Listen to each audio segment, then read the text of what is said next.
తెలంగాణలో BRS party కనుమరుగవుతుందా అంటే జరుగుతున్న పరిణామాలు చూస్తుంటే అవుననే అనిపిస్తోంది. ఈ పార్టీ ఎమ్మెల్యేలు ఒక్కొక్కరిగా కాంగ్రెస్ పార్టీలో చేరుతుండడమే దీనికి నిదర్శనం. మరి కొన్ని రోజుల్లో గ్రేటర్ మొత్తం కాంగ్రెస్ పరం కావడం తథ్యంలా కనిపిస్తోంది. గ్రేటర్ నుంచి ఇప్పటికే 6 బీఆర్ఎస్ ఎమ్మెల్యేలు కాంగ్రెస్ లో చేరిపోగా ఆ సంఖ్య రోజు రోజుకి పెరుగుతోంది. నిన్న బీఆర్ఎస్ ఎమ్మెల్యే ప్రకాష్ గౌడ్ కాంగ్రెస్ కండువా కప్పుకోగా నేడు సేలింగంపల్లి ఎమ్మెల్యే అరకపూడి గాంధీ కూడా సీఎం రేవంత్ రెడ్డి సమక్షంలో కాంగ్రెస్ లో చేరారు. ఇక పటాన్ చెరువు ఎమ్మెల్యే గూడెం మైపాల్ రెడ్డి కూడా కాంగ్రెస్ లో చేరనున్నట్లు సమాచారం. మరికొంతమంది కూడా వీరి బాటలోనే పయనించనున్నట్లు తెలుస్తోంది. అలాగే రేపు ఎమ్మెల్సీ నవీన్ కుమార్ రావు కూడా కాంగ్రెస్ గూటికి చేరనున్నారు.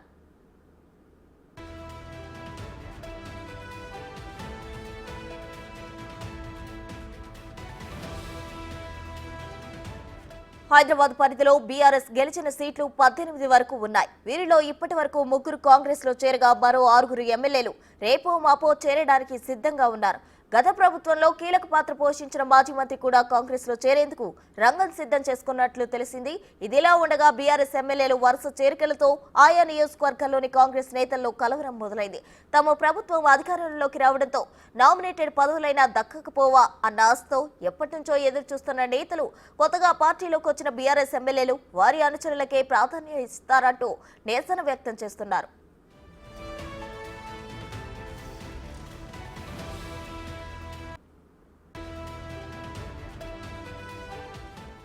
ఖైరతాబాద్ బీఆర్ఎస్ ఎమ్మెల్యే దానం నాగేందర్ కాంగ్రెస్ లో చేరినప్పుడు ఆయనపై పోటీ చేసి ఓడిపోయిన విజయారెడ్డి మండిపడ్డారు. చేవెళ్ల బీఆర్ఎస్ ఎమ్మెల్యే కాళే యాదయ్య ఇటీవల కాంగ్రెస్ లో చేరారు. దీనిపై స్థానిక కాంగ్రెస్ నాయకులు నిరసన వ్యక్తం చేశారు.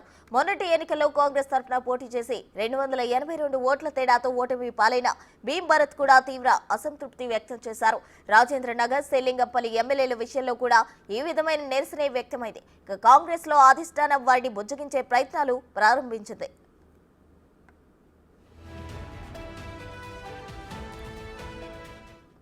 కాంగ్రెస్ పార్టీలో నేను రేవంత్ రెడ్డి గారి నాయకత్వంలో పనిచేయని ఆలోచనతో వచ్చినాం. ఎందుకంటే ఈరోజు చూస్తున్నాం మనం అందరం కూడా ఒక యువకుడు మంచి పని చేస్తున్న ఆలోచనతో చేరాలని ఈరోజు పెట్టుకున్నాం. సాయంత్రం 7 గంటలకు ఇప్పుడు ఏంటంటే ఎందుకంటే రూలింగ్ పార్టీ నుండి కొన్ని సమస్యలు ఉంటాయి. ఆ సమస్యలను తీర్చుకోవాలంటే రూలింగ్ పార్టీ నుండి చర్చించుకుంటామని చెప్పి ఈరోజు తీసుకుని జరిగింది. ఆ నిర్ణయంతో ముఖ్యమంత్రి గారితో కూడా చర్చించడం జరిగింది. నానా ప్రాబ్లాలు ఈ విధంగా ఉన్నాయి. ఇప్పుడు ప్రాబ్లాలన్నీ కూడా కొన్ని రైతుల సమస్యలు అవన్నీ సమస్యల మీద తీర్చుకోవడం ఆ ప్రభుత్వంలో కూడా కొన్ని సమస్యలు తీసుకున్నాం. ఏదేమైనా రాజకీయాల్లో మారుతూనే ఉంటాయి అనుకున్నాం. ఎవరి మీద మనం బురద దుల్లేదు కాదు. ఏదేమైనా కానీ రేవంత్ రెడ్డి నాయకత్వంలో పనిచేసి ప్రజలకందరికీ న్యాయం చేయాలనే ఆలోచనతోన్నాం. ఈ ప్రభుత్వంలో మొత్తం తీర్చాలనే ఆలోచనతోనే ముఖ్యమంత్రి గారితో చర్చిస్తే అవన్నీ చేద్దాం మీరు రండి అని చెప్పి నేను చెప్పినాను. మాకు ఎక్కడ ఒత్తిడి లేదేం లేదు. మా ఇష్టంతోనే మేము పోతున్నాం.